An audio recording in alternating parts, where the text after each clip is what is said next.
taking the time to come to try and get you some information as far as hard coating. What we're talking about is abrasion resistant coating. So the whole idea is put a hard coating on a surface. The really neat thing about this though is we could put it on a very specific area. So in other words, printing it onto a localized area. That's the title. My name's David Wolgemuth. I work at Phillips Plastics. We'll do a real quick slide on Phillips just so you know kind of where I'm coming from. This is our company, Northwest Wisconsin. It's kind of what we do. I'm not going to go through all the bullets.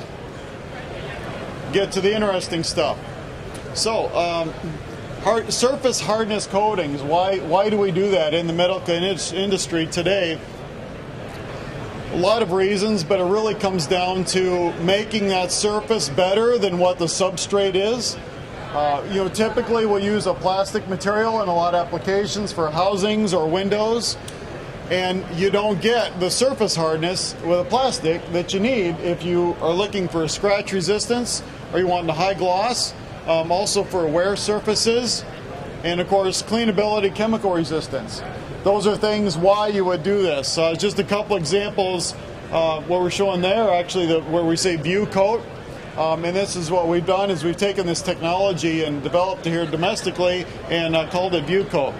So I will go into some case studies later, but that's why we hard coat stuff. Currently, most of the technologies out there, we'll cover about 6 of them here in these next 2 slides. Most of you folks would probably be familiar with the different coating processes. Most familiar that I've seen would be dip coating. So you take a molded product and you put that in a bath. It goes through a fairly long process. You put a coating on it, it comes out, it's great. It's treated, good to go. Spin coating, which is what we're showing here, which is also a process we have in-house. You put a drop down onto a part, it has to be flat, you spin it, goes out to the ends, you got your hard coating. Spray coating, that would be required to put it on a fixture, and then you have some type of 2-component spray that you put on there. So that's what we do today. In addition, you've got pad printing, so you can do like UV coats, pad print on the area. Screen printing, not as common, but you'll see some of that. In-mold decorating, what you see here on the tool, you have a film where you have a hard coat and ink and other things that then get molded onto a part. So those are all ways we do today. Different companies, how we coat as an engineer or you're designing for a process. So what are we doing with ViewCo? What is this thing that I'm talking about? First of all, it's an abrasion resistant coating. It's a siloxane based coating. We apply it to a polycarbonate substrate. You'll notice on the picture here, we actually printed the words ViewCo. And so that's the whole point is this, is we're able to put that coating specifically in one area as opposed to just coating the whole thing with the other processes that we talked about. Of course, with pad printing in other ways, you can get specific areas, but it's more challenging and not as simplified as this process. So we're putting a coating on, we're micro-injecting, so in other words, we're putting a very small amount in one area, and of course we do that repeatedly to make the whole surface coated. And then we're curing it right away after that. But that picture really kind of speaks for the technology. This is a picture of one of the machines that we have. As you can, if you've ever been to a dip coater or other processing plant where they're doing spraying, there's a lot of equipment. It's a fairly large system. Whereas you can see the footprint on the system here is fairly small. And that's one of the big advantages. This is not a chemical intense process. There's very little involved. And so, everybody's happy about green and doing great stuff for the environment. And that's one of the perks of this process. What happens in this system here, we have the load station, which would be on the front. On the lower picture there, operator would load the part in, goes to a cleaning station. It's pretty typical for a coating process. You want to make sure to have that surface completely removed of any dust or particles. Goes to a surface activation. In other words, we're hitting that surface and activating it. So we're making that surface so it's ready for the coating. You go to the coating application, which is on the back side there. It's, for all practical purposes, it's a printing head. So we're inkjet printing that coating on to the part. Go to the UV cure. It is a UV cure system that we use. That's part of the technology with this system, was developing a siloxane acrylic material that can be inkjetted and then cured as a hard coating. And then once the UV is done, it comes out to unload. So, you know, typically with a lot of the coating systems, you've got a lot of chemistry involved, a lot more vats of chemicals you have to maintain, a lot more systems, a lot more things going on. So cost is less. I mean, that's one of the big advantage. So speaking of benefits, I've got 3 different categories that I'm going to talk through here. The first one is for engineering. So as an engineer, which of course that's my background, where I'm coming from, what's the whole big deal about this? Coating patterns, non-uniform shapes. So things that you would normally have to redesign in order to fit into a typical coating process, you don't have to worry about with this process. Locating the coating on very specific areas. The edge, you could come right on the edge of the part and have a very, very clean edge. We have samples back at our booth actually that welcome everybody to come back and get a sample so you can see what that edge quality is. Coating parts, and I'll talk about this in some of the case studies that I got coming up, but you can coat parts now, have a window coated if that part has other components to it that you can't normally coat. So say you have a multi-shot part, so you've got an elastomer, a TPE on the side of it. Well, you can't put that through a dip coat process or a lot of the other processes we're used to. But in this process, we're not even going to touch the TPE. Critical function areas, snaps, other geometries that you might have to tweak for assembly. Normally with other coating processes, you've got to anticipate what that coating thickness is going to be and then deal with that as a variable in your assembly and a dimension you have to control. Whereas with this, we're not even going to touch that area. And then, of course, excellent window clarity, which is, you know, part of any hard coating process. So quality, for those of us who seated here who aren't engineers, quality, you don't have any masking, so you don't have the typical flaking or other things breaking off. They're floating around either on the part or in the packaging and going places you don't want it to. It's coated in a clean room, and then you have no contaminants in the coating because it's such a small contained process. So instead of some of the larger, you know, dip coating or spray coating where you have a lot of things going on, you just don't have as much chance for contaminants. Cost benefit, and of course that's one of the things that most folks are most interested in today. Lower cost overall. It's a lower cost process. You have less energy going into it. You have less things going on. For Phillips, we're offering a single source. So in other words, you're working with Phillips. We can do the molding right there, and then the coating, and then go through the last 4 there. Typical fallout. We don't see as much of the fallout. We're not doing as much to the part during the process. And then the NRE, or non-returnable engineering, so tooling costs, you're looking at just the nests, aluminum nests to go into the coater system, as opposed to some of the larger racks or other systems. And then there's really a lot less coating that's wasted, and so you're not having to pay for that material that's sitting in the vat or in the spray can that has to be disposed of afterwards. So that's the benefits. Guidelines, things that with our current system that we have, you have to keep in mind. Maximum radius. Now that's one of those things with any hard coat system you have to pay attention to when you're doing a design. How much curvature can you have on a part? And different systems have different limitations.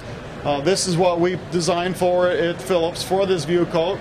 You're looking at a 3mm radius. It would be the maximum. How far that will print. In other words, how far we can transfer the hard coating to that surface. Currently, we can do 2 inches by 5 inches, so 50 millimeters by 125 millimeters. That's kind of the space or the window size. If you do have an application that's larger, it's something where we've developed the automation that runs this system, so it'd just be a matter of looking at what we need to do to get to a larger size. Right now, polycarbonate is the primary substrate.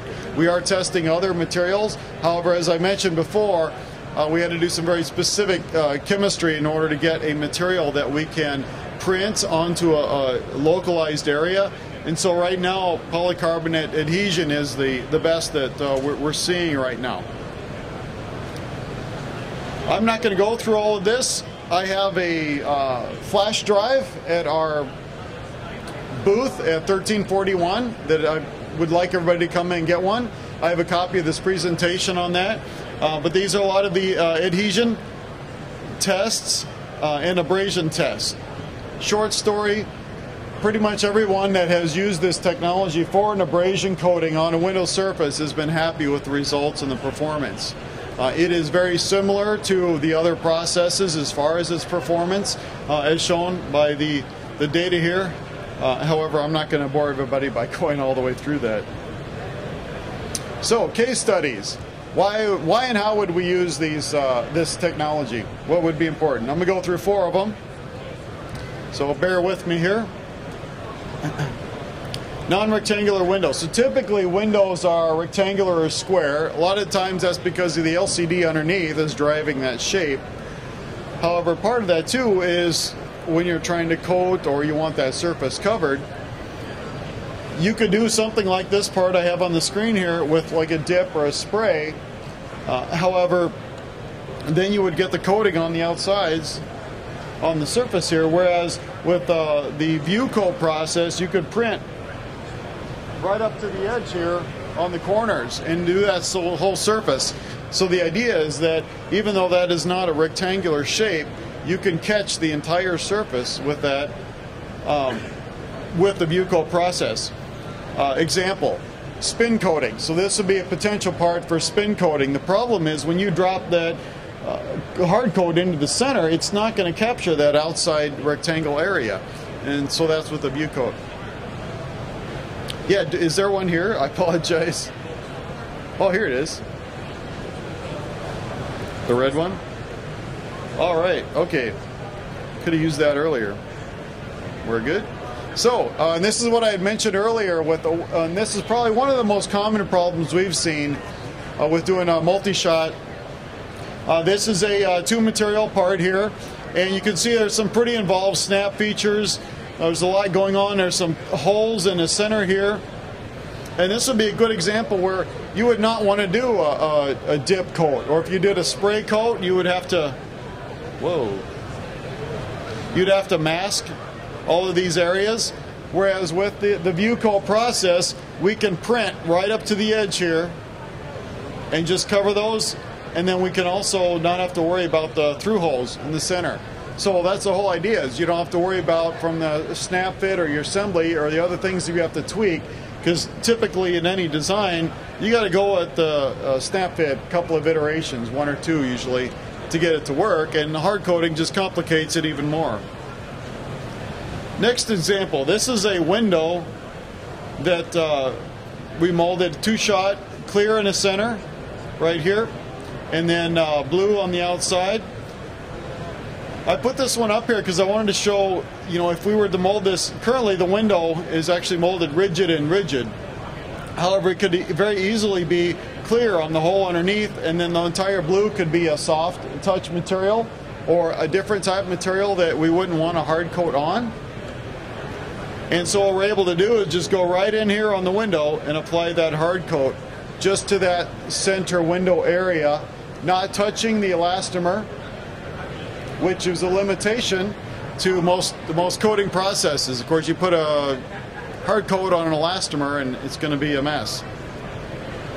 So, a more, I guess you would say, extreme example, or I'd say more integrated example, would be a 3-shot housing. So this is actually a fluke meter that we mold. There's a window on this part. That's the first shot. So you have a clear, and then you have a gray ABS material, and then you have a polythene for the boot on the outside. So you have 3 different materials going into this part. So now you want to get this window hard coated. What are your options? Well, you can try a pad print on it. You know, how consistent is that going to be? Well, with the ViewCo's process, again, we can just go in and print just on that window. And so now you're looking at a part that would come not only fully sealed and integrated from the materials, but then also have the hard coat on it in addition. So I hope I didn't go through that too quickly, but I want to get the information across and make the best use of your time. We have some cards that as you leave, we'd like you to take a card, and we're doing a giveaway for is that iTouch, Kevin, or iPad 2. Notepad? iPad, okay, for an iPad. So we'd like, if you could, to come to our booth. We'll give you a flash drive, and I have some samples of the ViewCo also printed onto the window that we had there earlier with the blue pad printing. Any questions that anybody have? Questions? Yes. Yeah. Do you have any special surface prep for the polycarbonate? We have 2 stations in the system. One is a chemical wipe. It comes across, and basically an alcohol wipe just cleans that surface.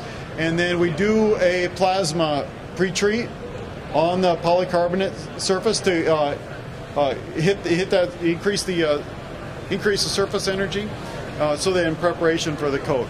But that's all within the automation system. So, nope. Well, thank you very much, folks. I appreciate your time.